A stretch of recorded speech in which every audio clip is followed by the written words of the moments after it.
Okey, Le. Saya Abdul bin Abdullah. Saya telah menunggang uji motor Kawasaki Z250 SL selama 5 hari. Performance macam mana? Yang prestasinya tak sama dengan Z250 untuk distance.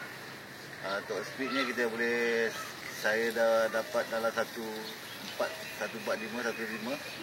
Tak sama dengan 250 full fairing.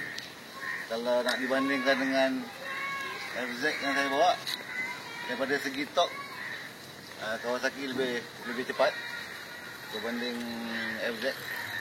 Pemanduan FZ lebih santai. Yang ini handling kita kena menunggang dengan penuh bergaya. Braking macam mana? Braking macam FZ juga. Dia tak ada masalah kat braking, tapi cuma cornering ada masalah sikit. Tak tahulah orang lain, tapi saya bagi cornering kita memerlukan pengalaman. Motor punya condition cornering tak sempurna dengan bentuk dia. Chassis, handling Ketika dalam keadaan jalan jam, handling dia agak memuaskan. Seperti kita bawa motor yang berkapasiti rendah, tak ada masalah. Walaupun dia berkapasiti tinggi, tapi kita boleh mengawalnya dengan keadaan motor berkapasiti rendah. Tak ada masalah dalam handling di jalan raya yang sesak lah.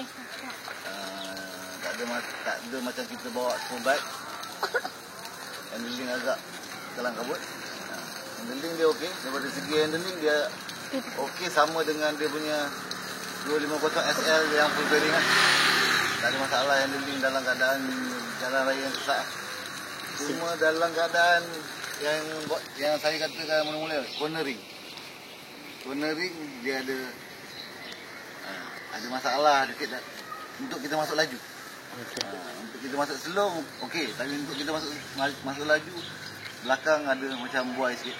dari segi harga, adakah anda akan bertukar daripada FZI ke 250 single piston? Untuk pengguna yang baru untuk memakai motor besar, ini motor yang boleh digunakan, boleh dipakai. Harga mampu milik. Adakah anda akan menukar daripada FZI ke 250 kalau ada peluang? Mungkin tidak. Tidak. Thank you.